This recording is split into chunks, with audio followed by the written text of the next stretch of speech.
Hey, how's it going, everybody? Hope you're all having a wonderful day. We've got a fun topic to talk about now that it is officially the new year. And apologies, still feeling a bit under the weather, so if the voice isn't coming through, bear with me. We've been talking a lot about, obviously, what is the expectations of this season, what to look out for, this, that, and the other. And I think a lot of it is kind of just a wish list that we should put together. There's actually a thread on the subreddit talking about things people would like to see happen, things that people want, and obviously the top comment, as always, is communication.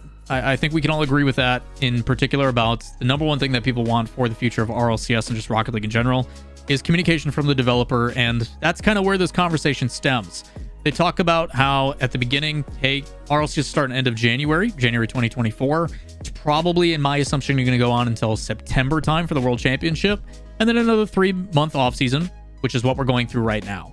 I think the difficulty, though, is people want more than that. People want to know if there's going to be more or less, if there's going to be a rinse and repeat, what the schedule is going to look like, all of that kind of stuff. So communication, I think, is the easy one. It's the low-hanging fruit. It's something that we have always wanted from the developer. But primarily, I think the conversation piece is other things that aren't as, I guess, in your face. We've had this conversation, I think, on and off over the last week or so on my stream, and figured that we would discuss some of those things in particular. I think one in particular that is a good idea, and something that it seems like Epic is trying to do a really big job of, is getting as many eyes, as many hands, as many people as they can involved in playing this game. I think there is definitely an approach of what they're trying to do to open up what Rocket League can be, whether that be an activation with Fortnite, putting the IP in there with Rocket Racing and everything else, anything they can do to entice the player to kick back over to Rocket League.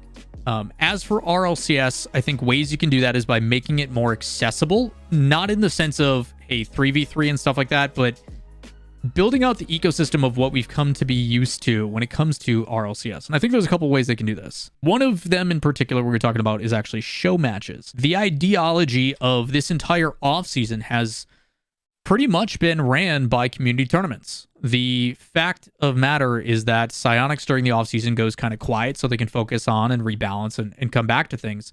But the other side of it is wanting to make sure that the time is spent well with, you have community tournaments like the Draw, Salt Mine, Bandits on Wheels, Flip and Spin, all those types of events are what really keep this game going. I think the esport is pretty much been primarily the driving focus for the viewership on Twitch and everything else. If I run a show match, if I cast matches, we'll pull a couple thousand viewers. If we're doing just state-of-the-art everyday stuff, maybe like 100, 200. Unless you're a pro and you're really, really good at the game, which I admittedly am not. I am not an SSL top dog competing in the pros. Used to be a long time ago, before SSL was a thing, but that is living in the past. Primarily, I think the focus on finding ways to do more show matches and make RLCS events, I think, more of a reason to go, I think is part of that. I think really fleshing out what the RLCS events, the majors are, is a really good idea. And they can do that in partnership with EFG, their production partner, the ESL Faceit DreamHack group. When you go to a DreamHack, not only is it a tournament, but there's also cool things that you can do because it's a convention. And we had that, I think, in the first RLCS we came back for 2021. That first initial one in LA at the YouTube Theater was awesome. There was an outdoor area where you could shop. There was food trucks. There was things to do, and there was a separation. And it made this more of a spectacle and an event for you to enjoy. That was well worth the weekend activities. A lot of people have a hard time justifying flying across the United States, or the world for that matter, to attend a 3-day thing, you know? Like, there is a complication, I think, when you're trying to justify thousands of dollars every few months to go and attend. I think it creates a complication altogether. So I think by, instead of doing a show match, or hey, during the day we have a maybe shorter day for RLCS, but there's other activities or other fan interaction type things, competitions.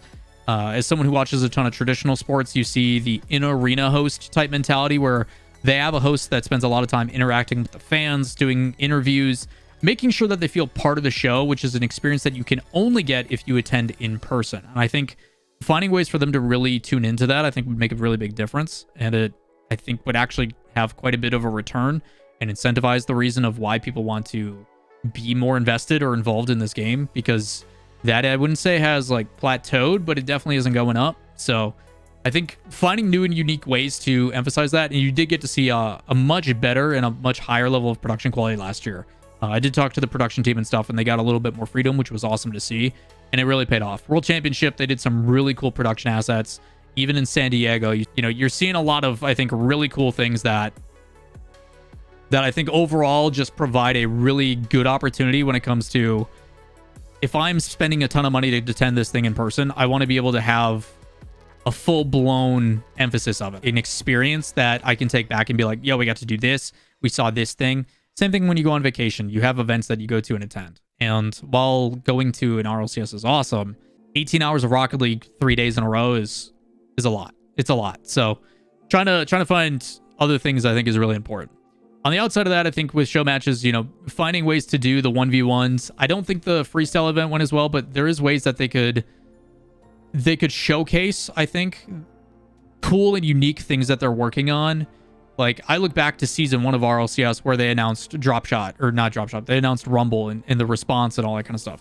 I think those types of things, we haven't really seen any big announcements utilized at what is essentially the biggest marketing tool that they have. So I think leaning into some things like that is really, really important. I know a lot of people are upset about trading go away. I do think Epic, with the partnerships and the things that they've been able to accomplish, will hopefully bring some of that attention to Rocket League. Outside of that, there was some meme responses, I think, in over these. RLCS crew battles would be really, really cool. You've seen the responses gotten from Gamers8, but I do think there is ways that they could really spice up and entertain that new group. Outside of that, people, I think, are just ready to see these teams compete. I think the one thing that I've been requesting that a lot of people actually forgot about was mid-season mayhem. If you guys don't remember, in the early seasons of RLCS, when we were casting and stuff, they would, in the middle of the season, they would end up putting on a tournament that was like basically custom mutators and like cube mode and all that kind of stuff. The players played in it. And the problem with that was that it was in the middle of a season and it was super confusing for the viewers. A lot of people tuning in who are unfamiliar would end up being like, well, what's this for? Does this count towards the RLCS? What's going on? And it confused people, and then our viewership would actually take a massive hit. Like, it dropped like 10K viewers in the middle of a season after that, and they never really recouped it. So I think you can take that same ideology of what Beyond the Summit does, make it a little bit more laid back, have the players more involved, showcase their personalities, but then Psyonix can justify that LAN event with a media day. Use that to get interviews, use that to get stuff and footage that they can use throughout the entire season, which would, I think, make the online stuff a lot more enjoyable. Do it as an all-star event, do it as a skills challenge, do it as something, you know, have Lethemir make some custom maps, but an all-star event would, I think, be something desperately needed, as well as a good way to showcase and pay some love and attention to the ones that have been there and done that, or, you know, previous season world champions or MVPs. You know, ways to incentivize the results throughout the season, I think, is really cool. So like an all-star event with, you know, mix-up scrims as the ongoing joke on the subreddit, but basically Captain Draft, basically what we did for the Brawl, focus on the communication, listen to the guys banter, you know, have some more fun with it, which we see in a lot of different esports, especially in the BR genre, where they interact and kind of poke and prod and have some fun. You know, show matches, former versus current player. Yeah, I think there could be some really fun coaches versus casters versus, you know, things that right now they do some featured content with, but making that a focus, I think, would be really, really cool. So overall, I'm curious to hear what you guys have to say. I think there's a lot of things that they could do to really flesh out what the future is for RLCS 2024. Selfishly, for the format, I do want 2 splits, and with only 2 splits and a world championship, that means they can hopefully put in more third-party tournaments. I'm talking Blast Premier, Intel World Opens, WSOE, We Play, Beyond the Summit. Unfortunately, they're no longer with us. All of those third-party tournaments where they can try crazy, exciting ideas that are a little bit different, that are not just 3v3, even though I think RLCS should be 3v3. I think allowing third parties the time and the space and maybe the funding to really build out what could be. I personally loved Gold Rush recently. Back when Wisdom was doing that at the Mall of America, you saw a bunch of pros come in with a bunch of content creators, and they got to play in unique custom maps and really push it to the limit. And it was fun, and the aesthetic was cool, and you got to focus on, you know, having a little bit more enjoyment that wasn't weighted to the RLCS, and I think everybody really enjoyed it. But between all-star events and stuff like that, I think those are a really good start, but After that, I'm very interested to see what the Epic team ends up doing. Good or bad. Communication we always want, but I'm excited to see and find out what. But again, if you guys enjoy the content, as always, appreciate the love and support. Even if it's a little cringe in chat sometimes, we still appreciate you. But that's going to do it for today's video. As always, if you enjoy the content, like, subscribe, notifications, and we'll see you in the next one.